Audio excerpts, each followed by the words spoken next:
this is Russell. Welcome back to mission number 3. Should you choose to accept it, we're going to be focusing on building out your squeeze page. All right, hopefully yesterday you picked your share funnel, you played with things, you saw the sections, the rows, the elements, you had some fun.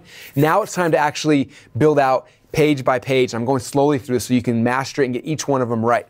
So the first page we're going to talk about is the squeeze page, the landing page, the first thing they hit after they click on one of your ads. They click on an ad and they're going to come to some type of page like this. Okay. Now, depending on the platform you're using, there's different rules. Some platforms, like Google, that doesn't like short squeeze page. You have to have a longer one with more text. Some like shorter. It doesn't really matter. There's different ways to do it. So all I want you guys to focus on right now is just doing the simplest, most easy way right now. And if we need to make tweaks and changes based on different platforms, we can. But they're pretty simple. All right. So I'm gonna draw a picture of a squeeze page here. That's what it looks like. Okay. Now a couple things, because I've seen a lot of people make a lot of squeeze pages. So what is a squeeze page first off? Squeeze page is something that takes, when people are coming, when traffic's coming here, before they come over here to where you can actually sell them something, it's squeezing their contact information out so then you can send them emails to sell them something, right? That's basically what it is. And if you look at the history of internet marketing, all a squeeze page is rewind yourself 10, 15 years ago. Do you guys remember you go to a website and you see these awesome websites, all these things, and you show up and all of a sudden this annoying thing would happen, right? This thing would pop up and it's like, what we call them, pop-ups, right? Pop-up like, hey, congratulations, you want a free thing, give me your email address and we'll send it to you. And pop-ups were amazing because it helped people to build lists. We talked about list building earlier this week, right? And so people were building huge lists of millions of people because of these pop-ups. But the problem was they were super annoying. And so Google Chrome and Firefox and Internet Explorer started creating pop-up blockers that made pop-ups disappear. And marketers like me who were like, oh, we're building these huge lists, now you took it away from us. Like, what do we do? There were some really smart people, and a lot of people claim they invented it. I don't know who really did, but whoever it was, they're amazing. They had an idea of like, what if we took this pop-up, instead of having it, you come to a page and it pops up, what if we took the pop-up and moved it out in front?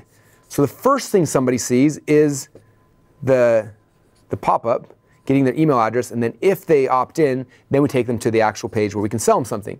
And at first people were like, you're crazy, that doesn't make any sense.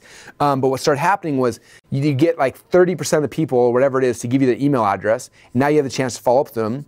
And because you can follow up with them, I told you before, it takes the average person about 7 times on average seeing your message before they're willing to buy. So now you can actually follow up with people. Before it was like, you're gambling, just hoping like 100%, like hopefully they buy and who knows if they're not going to. But now, because of the way this works, someone comes to your page, you get email address, now you can follow up with them and you're able to like do different hooks to try to get them to buy the product, like a whole bunch of things you can do to increase how much money you're gonna make. Okay, and the next step on this, I'm not going to talk about this right now, but we can get deeper into it later, is now because of retargeting, you can also target these 70% of people that left. You can retarget them and drive them back to this page. You can drive them to different pages. There's a lot of really cool things you can do now that's beyond the context of right now. I just want to explain the history of that's how squeeze pages came about, right? And so that's kind of what squeeze page is. So when you're building your squeeze page, how should you do it? Okay, the number one rule of building squeeze pages is they need to be simple. Simple. Okay, most of you guys are going to have a video and flashing animation and headlines and proof and all this stuff on the page. And all my squeeze pages, if you look at them, they're simple. There's usually a headline, a picture, and a place for somebody to give me the email address. That's it. Okay, simplicity is the key. Okay, every time I put a video on a squeeze page, it's dropped the conversion in half instantly, and a lot of times more than that. Okay, so I'm not going complicated. I'm just going simple, simple, simple. Okay, that's number one. Number two is the key to getting people to give you the email address is curiosity.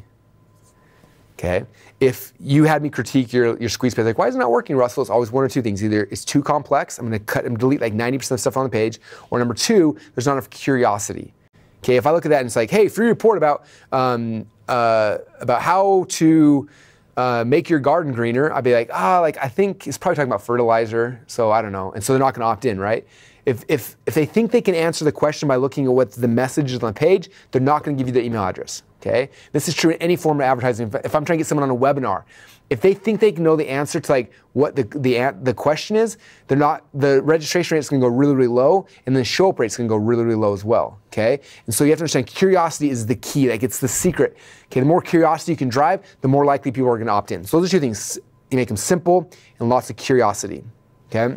Hopefully you are in my world and you've seen my squeeze pages. Go look at things. Go look at, if you go to marketingsecrets.com/blackbook, you'll see a very simple one. If you go to marketingsecrets.com/binge, you'll see the other one. They're simple. There's like a headline, an image, and an opt-in. That's it. Like there's not much more, okay?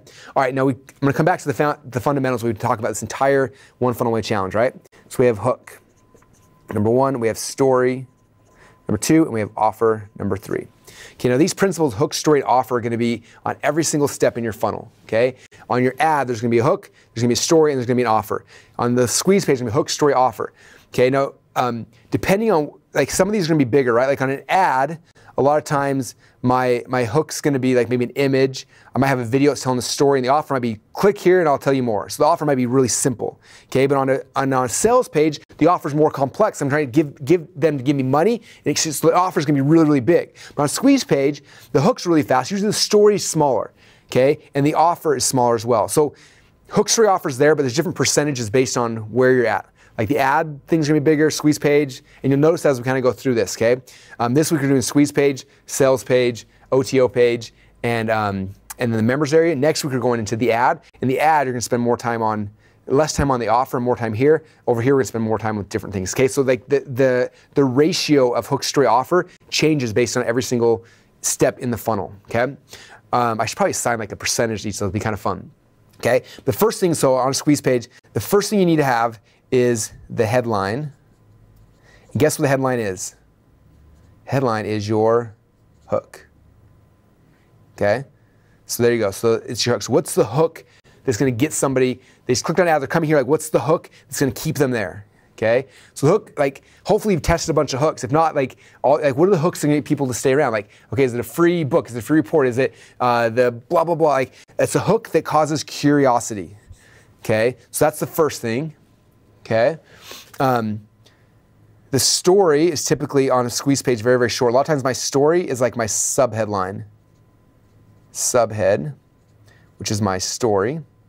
Okay, usually this is like a 1-sentence story, so it's not gonna be the whole Epiphany Bridge story. It's gonna be like hook, and I don't have the marketing secrets black book here in front of me, but it's like, hey, free book, the Marketing Secrets Black Book. Like there's a hook, right? Oh, cool. I want a free Marketing Secrets Black Book. Sounds cool. And the story is like 99 different, this book's gonna give you 99 different secrets that could change your business and change your life, right? So it's like a really quick story of like, oh, cool, that's the story behind this thing, right? It's not complex, it's short, okay? Now if you look at this fast, like rewind, typically the hook on, I'm gonna tell a bigger story on the ad, and so the story can be a lot shorter here.